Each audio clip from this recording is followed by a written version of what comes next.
praying Jehovah. What's going on, YouTube? How you doing? How you doing? First and foremost, man, I want to thank everyone for the love and support. And like I always say, I will always be thankful and humble for that. And I got to give y'all a salute. And I love y'all so much for that. I promise I do. Now, before we get started, please hit that subscribe button for your boy. Please hit that subscribe button for your boy. These Africans, man.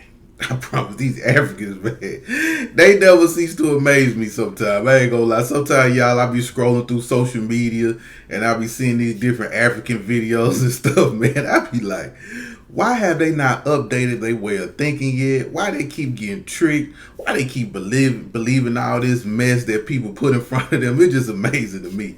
Now, it was this video that I saw over the weekend of a guy saying that he can split the water like the Red Sea like Moses. And they call him the African Moses. And as you see in the backdrop, you'll see him playing the video and how people responding to it and stuff like that. But it's just amazing to me on how many Africans really fall for that.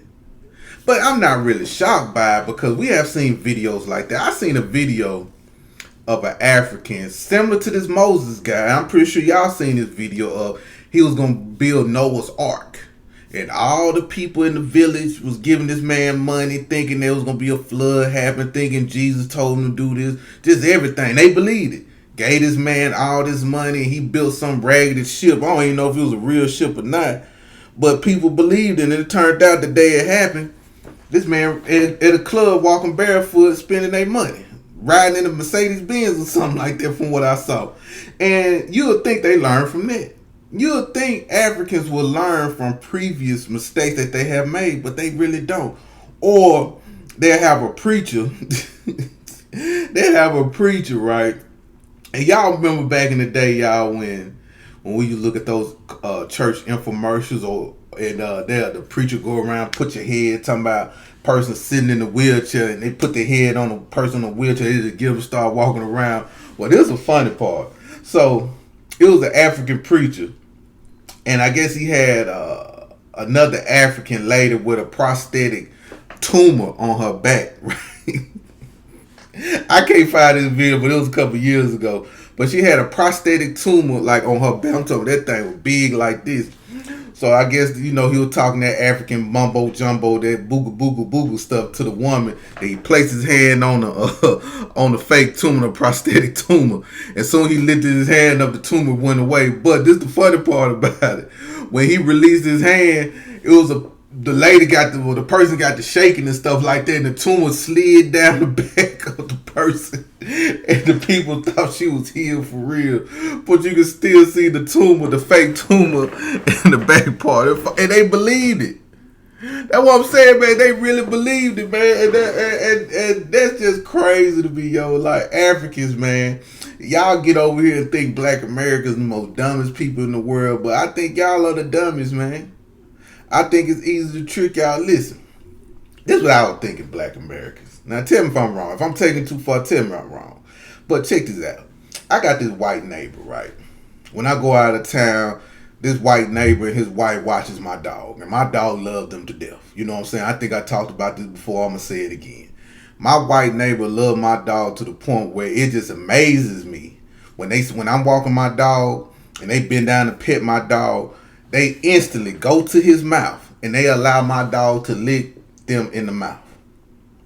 Let me say that again. It amazes me when I see them allowing my dog Zuri to lick them in the mouth. Not lick them in the face or something like that. I don't even allow my dog lick me in my face.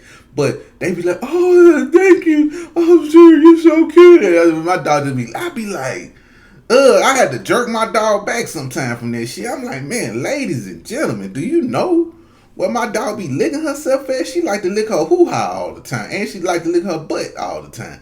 And you would actually do that? Then she lick stuff on the ground and shit. Like, anyway, that's another story.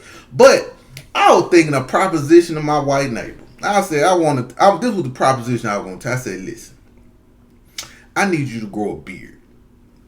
Grow your beard out. You're an old white man. Grow your beard out. Make it real long and fluffy. I said, reason why I need you to grow your beard out, because I want to go to Africa, and I want to take you to Africa. Now, I'm going to pay for your flights and stuff like that, but this is what I need you to do.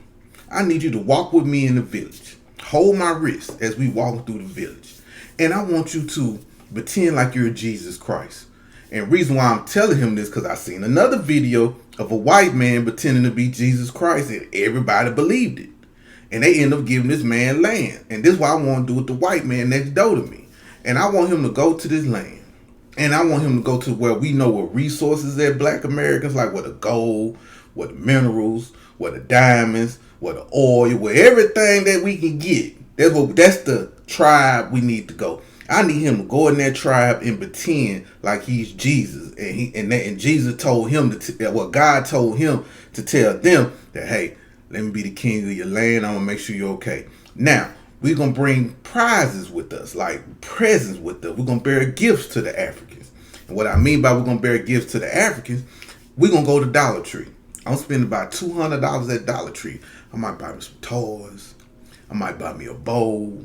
I might buy me some gloves or something like that. Might buy some toothbrushes. Might buy some toiletry. Might even buy some goddamn scents or something. You know, them incense they got at Dollar Tree. I'm going to buy all that stuff. And when we come there, they're going to think we're sent from heaven because they're not used to nothing like that. Then just in case that don't work, we got McDonald's toys. You know our children don't play with the McDonald's toys really no more. So I'm gonna get all the McDonald's toys that our little Negro babies don't play with no more. And we're gonna bring it to Africa, and I guarantee those Africans will be happy to see that. And they're gonna give us their land. Now, you looking at me like, Brian, how you gonna trust the white man? I don't trust the white man. Before we even do all this, I'm gonna make sure we sign an agreement. I'm gonna make sure this was my idea, and you're gonna get 3% of whatever I make off these Africans. Because they don't know no better. They fall for anything. Because they can fall for a black man or an African man saying that he's Moses. I know for a fact they're going to fall for you saying that you're Jesus Christ. And that's how we're going to have to get them. Because if I was to go over there, it's going to be a little hard. You know what I'm saying? It's going to be a little hard.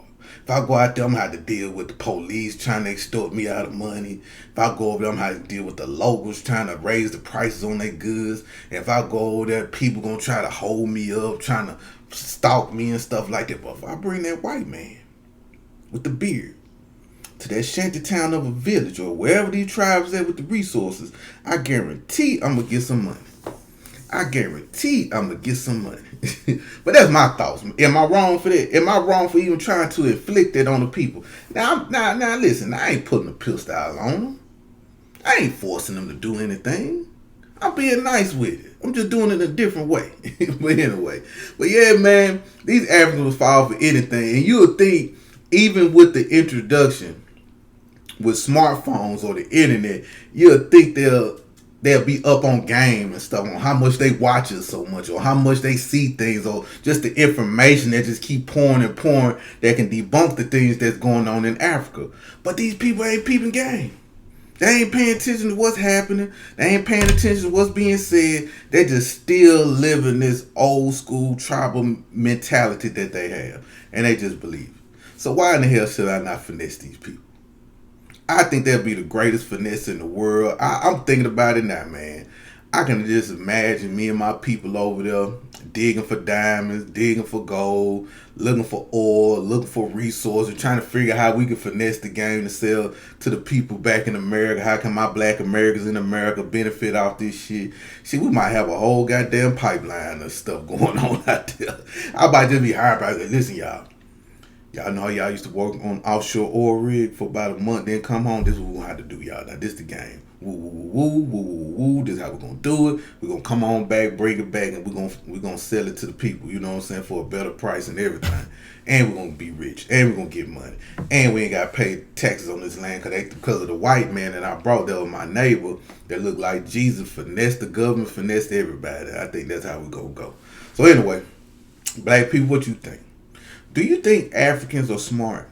Do you think Africans really learn from other people's mistakes? Do you think Africans just like being played with mentally? Do you think Africans would ever learn anything? Do you think Africans have common sense?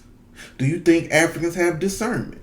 Do you think Africans just know what's going on outside of them, even though they have a smartphone? Let me know, my black American family. Please let me know, because I want to know, because I always go back to this study when they said black Americans had low IQ, but when you look into this study, they'll say Africans have low IQ. And those are the people with low IQ and not black Americans. But anyway, I love y'all so much. Salute to everyone. And y'all have a great one. Peace out.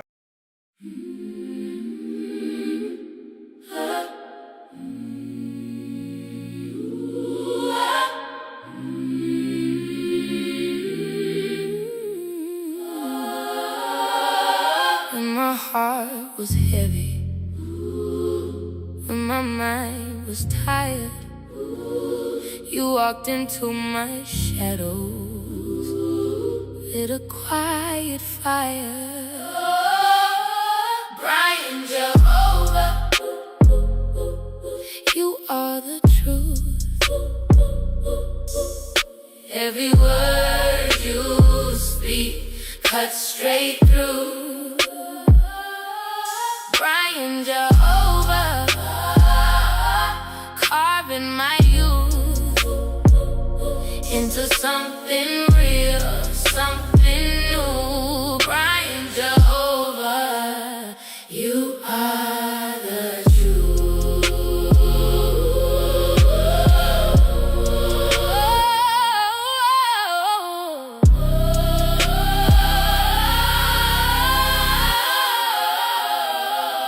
When the lies were louder than the voice inside,